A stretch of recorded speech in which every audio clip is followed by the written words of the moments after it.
आदेश आता है एसएचओ को फलानी फलानी जगह फलाने फलाने नेता की के आम आदमी पार्टी के नेता की मीटिंग डिसरप्ट करनी है और पुलिस वहाँ पे बाकायदा लेके जाती है बीजेपी के गुंडों को। आज ये छोटा सा लड़का दिल्ली के पंजाबियों को, पंजाब के पंजाबियों को चुनौती देने चला है।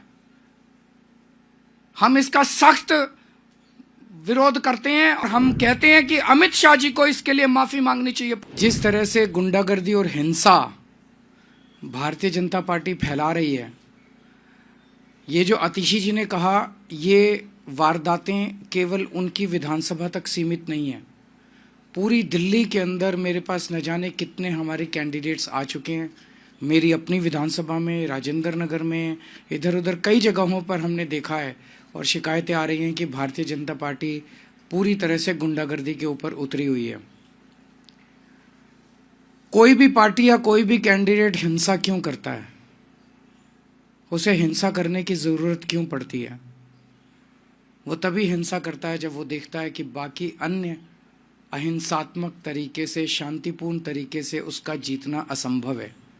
जब उसके पास कोई नैरेटिव नहीं होता, जब जनता उसके साथ नहीं होती, जब जनता उसकी बात नहीं सुन रही होती, तब वो फिर हिंसा पे उतारू होके येन केन प्रकारेन वो चुनाव जीतने की कोशिश करता है। आज दिल्ली में भारतीय जनता पार्टी की यही हालत है। पूरी दिल्ली में भारतीय जनता पार्टी अपनी ऐतिहासिक हार की तरफ धीरे धीरे, या मैं कहूँ तेजी से बढ़ती जा रही है। ये हार ऐसी होने वाली है भारतीय जनता पार्टी की, शायद भारतीय इतिहास के अंदर लिखा जाएगा कि एक पार्टी थी जो इतनी बुरी तरह से हारी। उसकी वजह से अब इसकी कमान अमित शाह जी ने संभाल ली है केंद्र में, और पूरी दिल्ली पुलिस को कानून व्यवस्था से विड्रॉ कर दिया गया है। और पूरी दिल्ली पुलिस को विड्रॉ करके उनको केवल और केवल भारतीय जनता पार्टी के चुनाव प्रचार में करने में, पूरी दिल्ली पुलिस अब भारतीय जनता पार्टी का चुनाव प्रचार कर रही है। और चुनाव प्रचार कैसे कर रही है? भारतीय जनता पार्टी के गुंडों को गुंडागर्दी करने में संरक्षण देते हैं या फैसिलिटेट करते हैं, पार्टिसिपेट भी करते हैं। पूरे खुलेआम गुंडागर्दी चल रही है, पैसे बांटे जा रहे हैं, सामान बांटे जा रहे हैं, साड़ियाँ बांटी जा रही हैं और पुलिस वहीं खड़ी होती है। पुलिस बाकायदा लोगों को लाइन में खड़ा करा के प्रॉपरली उनको सामान दिलवाती है, प्रॉपरली पैसे दिलवाती है, चेक करती है। वोटर हो तो सामान लो, वोटर नहीं हो, वोट नहीं बना हुआ तो पुलिस बाकायदा चेक कर करके सामान बंटवा रही है। तो पुलिस के संरक्षण में पूरी दिल्ली से दिल्ली पुलिस को विड्रॉ कर लिया गया कानून व्यवस्था से। और इसलिए हम देख रहे हैं पिछले कुछ दिनों में किस तरह से पहले से ही चरमराई हुई थी दिल्ली की कानून व्यवस्था, अब तो पूरी तरह से ध्वस्त हो चुकी है दिल्ली की कानून व्यवस्था, क्योंकि दिल्ली के लोगों के संरक्षण देने के लिए, उनको सुरक्षा देने के लिए कोई पुलिस अवेलेबल नहीं है। सारी दिल्ली पुलिस केवल और केवल भारतीय जनता पार्टी को, गुंडागर्दी को संरक्षण देने के लिए लगी हुई है। मेरी एक दो एसएचओ से बात हुई, उन एसएचओज ने मुझे जो बताया वो इतना खतरनाक है कि आप सुन के आपके रोंगटे खड़े हो जाएंगे। उन्होंने कहा जी सीधे एमएचए से आदेश आ रहे हैं, बीच में कोई सीपी नहीं है, कोई डीसीपी नहीं है, कोई स्पेशल सीपी नहीं है, कोई एडिशनल सीपी नहीं है, सीधे एमएचए से आदेश आता है एसएचओ को फलानी फलानी जगह फलाने फलाने नेता की के आम आदमी पार्टी के नेता की मीटिंग डिसरप्ट करनी है।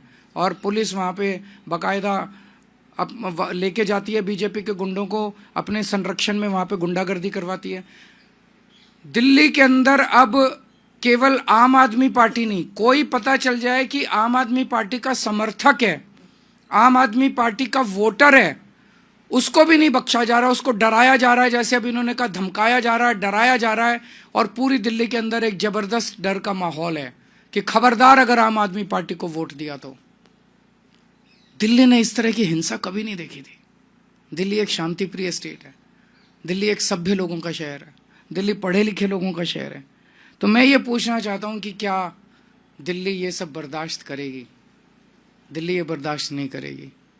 मेरी अपनी 3 या 4 सभाओं को इन लोगों ने डिसरप्ट करने की कोशिश की, और बड़ी खूबसूरती देखिए कि वहाँ जो ऑडियंस में लोकल जनता आई हुई थी, महिलाओं ने खड़े होकर जो बीजेपी के कार्यकर्ताओं को खदेड़ा, वहाँ से उन्हें दुम दबा के भागना पड़ा।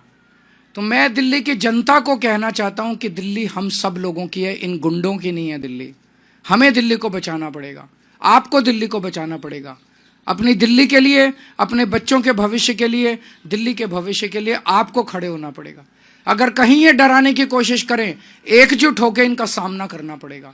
हम देखते हैं, हम सब 2 करोड़ लोग देखते हैं कि कैसे ये बीजेपी वाले दिल्ली को बर्बाद करते हैं। हम नहीं होने देंगे दिल्ली को बर्बाद।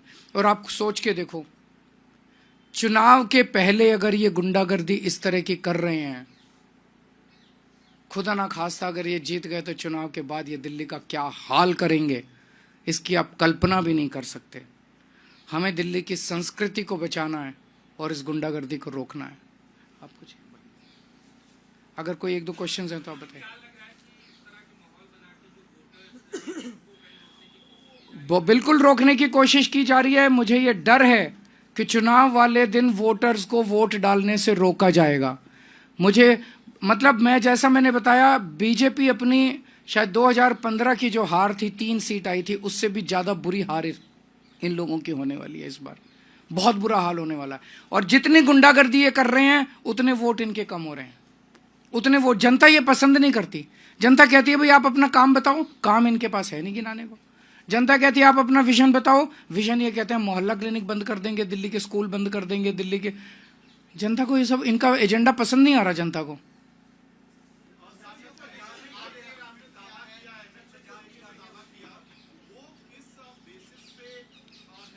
आपको सारे बता दिए, जो एक डेट वाइज, आदमी वाइज इंसिडेंट्स बता रही हैं आतिशी जी। दिल्ली की सीएम आपको इंसिडेंट्स बता रही हैं।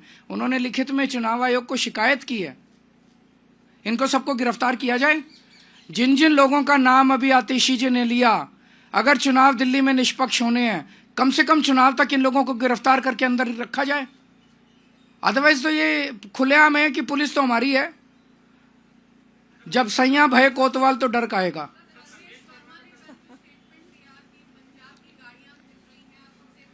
मेरे को बहुत दुख हुआ दिल्ली का एक नागरिक होने के नाते और दिल्ली का पूर्व सीएम होने के नाते। प्रवेश वर्मा जी ने जिस तरह से पंजाबियों के कंट्रीब्यूशन को प्रश्न चिन्ह लगाया।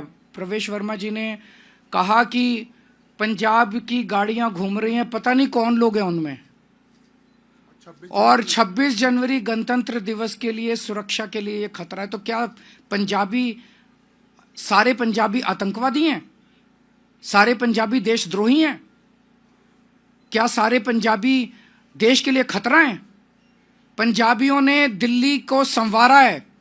पंजाबियों ने आज जो दिल्ली है जिस स्तर पे, उसमें पंजाबियों का बहुत बड़ा कंट्रीब्यूशन है। पंजाबियों जो आज पंजाबी हैं, इनके पूर्वजों ने देश के लिए कुर्बानियां दी थी। आज जो दिल्ली के पंजाबी हैं, उनके पूर्वजों ने देश के लिए अपनी जान न्यौछावर की थी। 1947 में जब पार्टीशन हुआ था, लाखों पाकिस्तान से रेफ्यूजी दिल्ली आए थे। उन्होंने न जाने कितनी यातनाएं और कितनी दुर्दशा झेली थी। आज ये छोटा सा लड़का दिल्ली के पंजाबियों को, पंजाब के पंजाबियों को चुनौती देने चला है। हम इसका सख्त विरोध करते हैं और हम कहते हैं कि अमित शाह जी को इसके लिए माफी मांगनी चाहिए पूरे देश से। अमित शाह जी को पंजाबियों से माफी मांगनी चाहिए।